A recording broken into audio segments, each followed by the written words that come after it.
The withdrawal of Carlos Alcaraz at the Australian Open, the return of Alexander Zverev, and the new Netflix series Breakpoint. Yo my G's, it's MG, hope you're doing well, and let's go for the tennis summary of the week in about 10 minutes. Max, your turn. Great moment this week with the return of Alexander Zverev to competition. 6 months after his last match and his terrible ankle injury against Rafael Nadal in the semi-final of Roland Garros, Alexander Zverev represented Germany in the United Cup.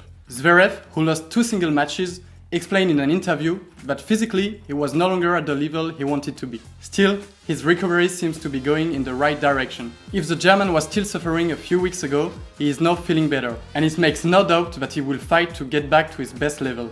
We will see Dominic Thiem in Melbourne. Coming back from injury, the Austrian had stopped his season last October, thinking that his ranking would be enough to qualify for the Australian Open. However, he didn't anticipate that 5 players would take advantage of their protected rankings, bringing the cut admission to the 99th ATP rank. Fortunately for him, the former world number 3 will be able to participate this year thanks to a wildcard that was awarded to him. Do you think he can make it to the final like in 2020? For his part, Roger Federer will not make it this year. If he made a few television appearances and participated to an exhibition in Tokyo, the 20-time Grand Slam winner has kept a low profile since his retirement in September. Obviously, Craig Tiley, director of the Australian Open, would have dreamed a visit of the Swiss player this year. However, according to the Sydney Morning Herald, the maestro will not be present to celebrate the 20th anniversary of his first victory in Melbourne. LT, catch this!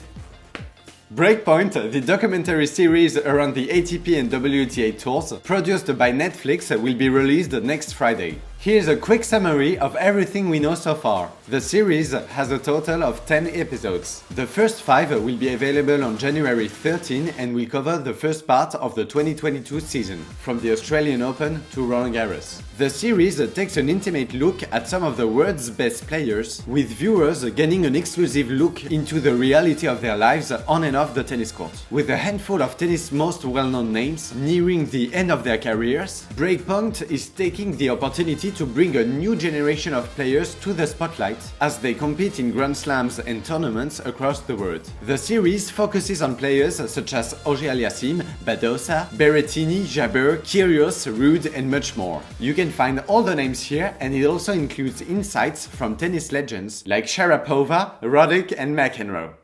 3 days after the release of Breakpoint starts the first Grand Slam of the year in Melbourne. Indeed, the 2023 Australian Open main draw starts on Monday, January 16 and runs until Sunday, January 29. You can see the schedule right here. Rafa Nadal will be the defending men's champion after beating Medvedev in a thrilling 2022 final. Nadal came back from 2 sets down to stun Medvedev and lift the 21st Grand Slam title. Barty became last year the first Australian champion in 44 years, but she will not be back this time as she retired from tennis. World number 1 Swiatek made the semi-finals last year and will be hoping to go one better this time. Djokovic will make his return to Australia. The 21-time Grand Slam champion had his visa ban overturned in November after being controversially deported ahead of the tournament last year. Djokovic is a 9-time winner of the Australian Open and will be looking to equal Nadal's record of 22 Grand Slams. Here's a little overview of the tournament's favorites. As you may know, Carlos Alcaraz will not participate this time, but MG will go more in details in a few minutes. The prize money for the 2023 Australian Open totals at 100 million Australian dollars, which is up 3.4% on 2022. Players reaching the first and second rounds will see increases of around 3% compared to last year, while men's and women's singles semi-finalists will earn $925,000. The singles champions will each take home almost 3 million Australian dollars, which equals to approximately 2 million US dollars. Last thing that we know, Russian and Belarusian tennis players will be allowed to compete in Melbourne, but they will do so under a neutral flag, as they have been doing on tour since Russia's invasion of Ukraine in early 2022. Sad news for the English player.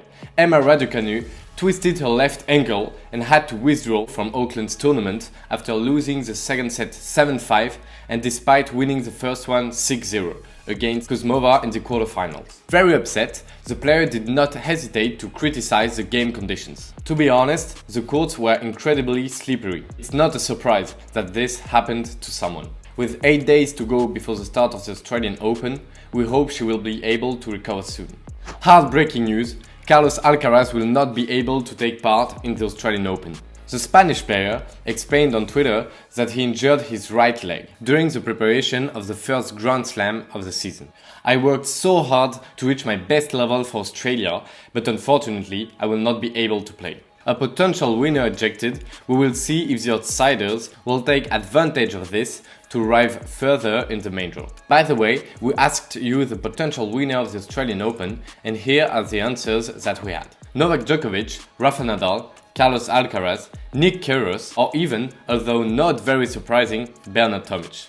Finally, let's talk about the 2024 Olympic Games in Paris. Since the return of tennis to the Olympics in 1988, each final was played in the best of 5 sets. The Olympic Committee decided to change by going back to the best of 3 sets. And contrary to an announcement made on the Twitter of Paris 2024, during these 10 days of competition on the Parisian clay court, the titles of Alexander Zverev in the men's category and Belinda Bencic in the women's one will be at stake. So let's see what happens. Max, flashback.